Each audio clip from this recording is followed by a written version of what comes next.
A girl left school and headed home, but she never made it. As soon as police began their investigation, they were faced with a long list of suspects, each with their own dark and unsettling story. Yet, despite their efforts, detectives struggled to solve this case for years. This went on until a series of seemingly random events led to a shocking truth, one that would shake the entire town.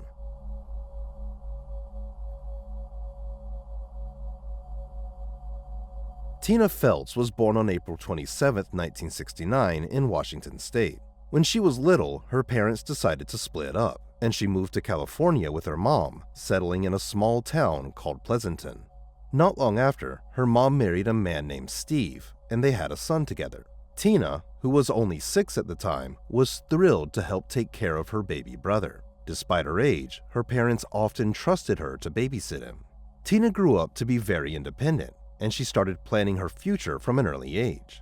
By the time she was in middle school, she was already thinking which college she wanted to attend and had even started saving up to buy her own car. In 1984, when Tina was 14 and in her freshman year of high school, she wasn't exactly thrilled about the place. She was pretty shy and quiet, sticking to her small circle of friends. Because of that, other girls at school started picking on her, and Tina even thought about transferring schools at the end of the year. On April 5th, her day started off rough. When she walked into the cafeteria, a group of girls started bullying her again, even threatening to wait for her after school. The school had a pretty bad reputation, and Tina only ended up there because it was the closest to her house. For example, that same day, another incident happened. A few boys shoved a classmate into an outdoor trash bin, and when a teacher found him, they realized he was heavily drunk. Turns out, some students had brought alcohol to school and were drinking it during class. Tina's mom had offered to transfer her to a different school, but Tina wanted to wait it out until the end of the year, which was just a few months away. That day, on top of dealing with her classmates' bullying, Tina was also told to stay after school as punishment for being late to her classes so often. Tina used to take the school bus, but she had to stop because of those girls who would bully her the entire ride. After that, her mom started driving her, but since her mom also had to get ready for work in the mornings, Tina ended up running late a lot. Still, the school decided to punish her anyway, but Tina wasn't having it. She decided to skip the detention and just head straight home. Even though her house wasn't far, the route wasn't exactly straightforward. First, she had to walk along a narrow path that led to an underpass beneath the highway, then continue a few hundred yards more before she'd finally reach her house. Tina left school around 2:50 p.m. and started walking home. At first, there were other kids on the path, but they all eventually went their separate ways, leaving her alone. About 20 minutes later, a truck driver was passing by on the highway above the underpass when he noticed what looked like a person lying on the ground near the entrance to the tunnel. It struck him as odd, so he decided to turn around at the nearest exit and pull over to get a closer look. When he drove back over the underpass, he realized it was a body lying there, and immediately went to find the nearest payphone to call the police. On his way, he spotted a police car and flagged down the officers to tell them what he'd seen. Around the same time, the police also received a call from other students who had been walking along the path and stumbled across the body. The officers rushed to the scene and found the body of a young girl. From the amount of blood, it was clear she had been stabbed multiple times. They quickly secured the area and began their investigation. The first thing they noticed was her bag hanging from a tree a few yards away from the body. When they retrieved it, they were able to identify the victim. It was Tina. The crime scene examination didn't yield much. The police collected a bunch of items scattered around, like cigarette butts, but it seemed unlikely they were connected to the crime. The murder weapon was nowhere to be found either.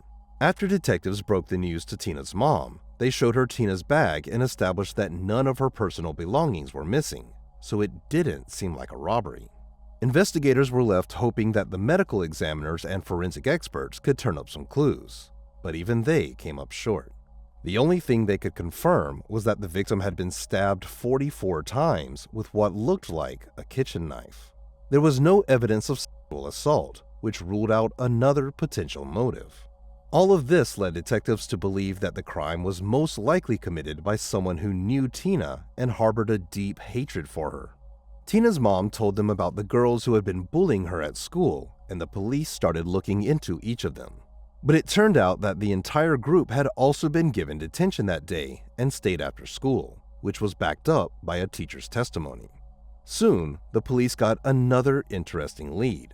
A high school student came forward and said that after school, while driving along the highway near where Tina's body was found, he spotted his classmate Jeff running toward the tunnel. Investigators quickly learned that Jeff was a troubled teen. He was known as one of the school's main bullies and regularly picked on other students. On top of that, several girls had accused him of inappropriate actions towards them. But what really raised red flags for the detectives was the fact that Jeff was known to carry a pocket knife with him all the time. The police went to question him and immediately noticed a fresh cut on his finger. Jeff claimed he'd cut himself at work while slicing pizza. But later, he changed his story and said he got the cut while removing a vent cover. This was enough for the police to get a warrant to search his house. Inside, they found 2 hunting knives. Officers sent them off to the lab for testing, but no traces of blood were found on either one. Jeff also denied any involvement in Tina's murder, and without solid evidence, the police didn't have enough to arrest him. The main problem was that they didn't have a single piece of solid evidence. The crime scene yielded nothing that could be tied to the killer. No fingerprints, no personal items, nothing. There were also no biological traces left behind that could later be used for DNA analysis as technology advanced. In the end, Jeff remained on the list of suspects, but the investigators had no choice but to keep searching for any other leads that might break the case open. The police received a flood of tips, but every one of them led to a dead end. Students at the school pointed fingers at their classmates, and some even confessed to friends that they were the ones who committed the crime. However, when detectives brought them in for questioning, they all claimed it was just a bad joke, and that they had nothing to do with the murder. Soon, investigators turned their attention to Tina's stepdad. They learned that he and Tina's mom had recently split up because he had started drinking heavily and acting aggressively. What's more, relatives and friends of Tina's mom told detectives that he had been physically abusive toward her, though the woman herself denied it. Despite their recent breakup, the man had been trying to reconcile. Just a few days before the murder, he had shown up at their house. Things escalated into another argument, and Tina had yelled at him to leave her mom alone. When detectives questioned him, the man claimed he'd been at work when the murder happened. His coworkers backed up his story, but then the detectives uncovered something fishy. After hearing about Tina's death, the man had taken a bus driven by an acquaintance to Tina's mom's house. The driver later told police that right before getting off, the man handed him a knife and asked him to hold on to it for a while. The police found this super suspicious, but the man insisted he just didn't think it was appropriate to show up at Tina's mom's house with a knife after her daughter had been killed with one. Detectives looked into his possible involvement a bit longer, but his alibi held up, so eventually they had to cross him off the suspect list. There was no progress in the case until 5 days later, when police suddenly got a new suspect. A young woman from a town called Felton, about 50 miles from Pleasanton, was walking through an underpass when she was attacked by a stranger. The man demanded she do whatever he said, threatening to kill her, but she managed to break free and run away, immediately reporting the attack to the police. Detectives on Tina's case immediately noticed that this attack bore a chilling resemblance to her murder. Eventually, they tracked down and arrested the attacker, a 23-year-old man named Walter. Digging into his past, investigators discovered Walter had been living in Pleasanton at the time of Tina's murder and moved away right after it happened. They also learned that on the day Tina was killed, Walter had visited his grandmother and acted strangely.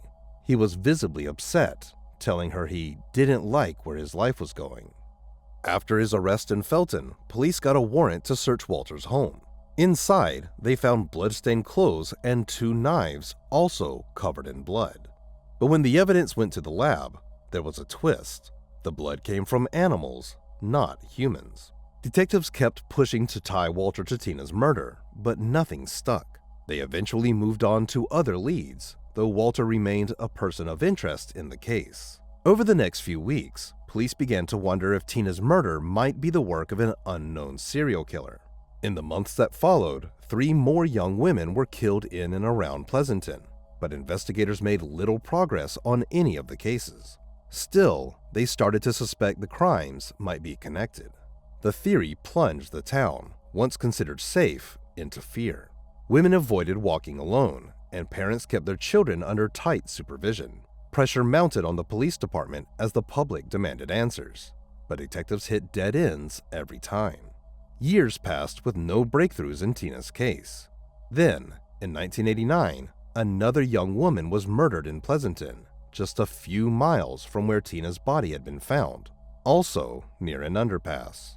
But like all the others, this case went cold, leaving investigators no closer to catching the killer. The next twist in the case came in 1994. By then, DNA analysis had become a powerful tool in forensics, and detectives finally cracked one of the cold cases linked to the suspected serial killer. Experts re-examined evidence and got a DNA match to 35-year-old Michael Ide, who was already serving time for murdering a 66-year-old woman. With the DNA hit, Michael became a suspect in 3 other killings, including Tina's. But here's where things get interesting. When detectives told Tina's mom about him, she suddenly claimed she recognized him. Looking at his photo, she said she'd seen him at a barbecue years before the murder. She even dug up old photos from the event to prove it. But when she found them, she realized she was wrong. The man in the photo looked eerily similar to Michael, but it wasn't him. Investigators spent years digging for any link between Michael and Tina's murder, but they came up empty. He couldn't be tied to 2 of the other killings either. Still, he was sentenced to death for the one murder where his DNA sealed his fate. 2 years later, in 1996, detectives cracked another case when DNA matched a man named Robert Rhodes. But just like with the previous suspect, police couldn't tie him to Tina's murder. Over the next decade, a few more suspects popped up, but they all denied any involvement, and the case stalled out again.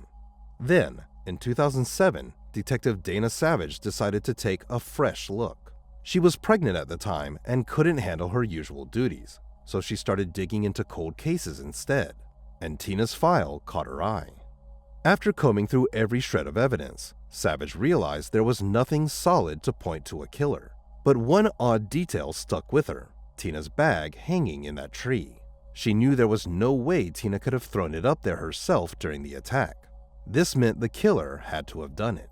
By 2007, DNA technology had advanced enough that Savage decided to take a bold step. She sent the bag to the lab, thinking that the killer might have cut himself with his own knife during the frenzied attack, especially since Tina had been stabbed 44 times. If he was bleeding, even a tiny drop could have ended up on the bag when he tossed it into the tree. But their local lab didn't have the tools to detect such old and tiny traces of blood, so the bag was shipped off to the FBI's lab, where it sat waiting for years. This went on until March 2011, when Savage finally got the call she'd been hoping for.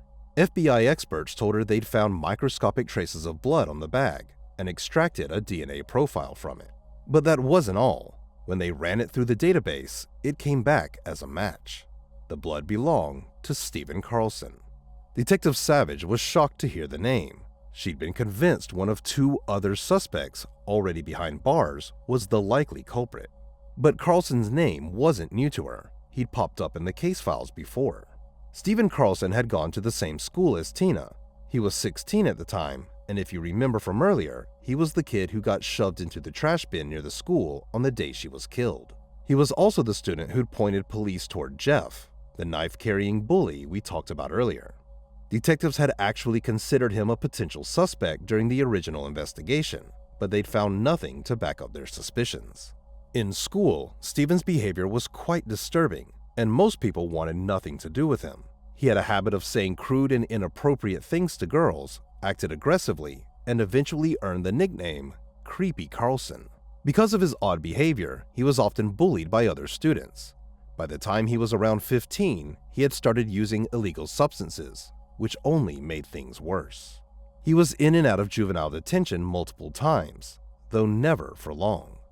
During those years, several people who knew him went to the police, claiming that Stephen had confessed to killing Tina. But whenever officers questioned him, he denied everything, saying it was just a joke. After high school, Carlson ended up in adult prison for 2 years for attempted assault. When he got out, he kept using drugs and refused to register as a sex offender, which led to more arrests. By the end of 2010, Stephen was homeless and got caught with illegal substances. He was arrested, and for the first time, his DNA was collected and entered into the database. That turned out to be crucial, because just 6 months later, the FBI lab finally got around to testing Tina's purse. By then, Stephen was already serving time for drug possession, so detectives went to see him. As soon as they mentioned Tina's name, he started acting strangely, but still refused to admit anything. With the DNA match, though, detectives had little doubt about his involvement, and he was officially charged with murder. Carlson's lawyer immediately demanded that the case be tried in juvenile court since Stephen was only 16 at the time of the murder, but this request was denied. The trial preparation dragged on for 3 years, and during that time, Stephen remained behind bars. Tragically, on the very day the trial was set to begin, Tina's mother passed away from a heart attack, never getting to see justice for her daughter. As a result, the trial was postponed again and didn't start until October 2014. Despite his lawyer's best efforts to defend him, the jury found Carlson guilty, and he was sentenced to 26 years to life. Even then, he continued to claim he was innocent and immediately filed an appeal. For the next few years, Carlson's appeal was under review, and in 2017, his lawyer finally managed to get the sentence reduced. He convinced the court that the prosecution hadn't proven Stephen intended to kill Tina, meaning he shouldn't have been convicted of first-degree murder. As a result, the charge was lowered to second-degree murder, and his sentence was reduced to 16 years to life. Even then, he still refused to admit his guilt. But in 2020, something completely unexpected happened. Stephen wrote 3 letters, one to Tina's family, one to the police, and one addressed to Tina herself. In those letters, for the first time ever, he took responsibility for what he had done and finally revealed what really happened on that tragic day 36 years earlier. According to his account, Stephen was furious that other students had stuffed him into a trash can earlier that day. On top of that, he had thrown a party at his house the night before, leaving a mess behind, and he knew his father was going to punish him that evening. Frustrated and drunk, he went home right after school, grabbed a knife, and started walking back in the opposite direction. He claimed he had no idea what he was going to do and wasn't planning to attack anyone. But as he stepped out of the underpass, he saw Tina, and without thinking, he brutally attacked her. Carlson claimed he doesn't remember the actual attack. The only thing he recalls is standing over her body, holding a bloody knife. In his letter to Tina and her family, he apologized and admitted that she didn't deserve what happened to her. But despite his confession, many doubted whether he truly felt remorse. See, Stephen's sentence allowed for the possibility of parole, but to get it, he had to convince a board that he regretted his actions and was no longer a threat to society. For convicted killers who keep claiming innocence, getting released is nearly impossible. So, it's entirely possible that Carlson wrote those letters just to improve his chances. But even after his confession, his parole request was denied, and he remains behind bars to this day. That said, he'll have plenty more chances to be released, and one day, the board might decide differently. It's also worth mentioning that after Carlson's arrest, many former students from his school spoke out. They said that back then, almost everyone in school suspected him, even though the police had plenty of other, more likely suspects. This only made things worse for Carlson. His classmates avoided him, and most refused to even speak to him. But their suspicions didn't help solve the case. In the end, it was modern DNA analysis, combined with Detective Savage's determination for justice, that finally led to Carlson's arrest. Interestingly, before 2010, his DNA wasn't in the system. So, even if investigators had tested the blood on Tina's purse earlier, it probably wouldn't have led to him.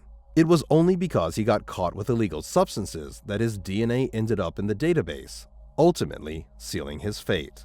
Otherwise, he could have remained free, and Tina's case might have never been solved. Share your thoughts on this story in the comments section, and don't forget to press the like button if you enjoyed my video. Thank you for watching.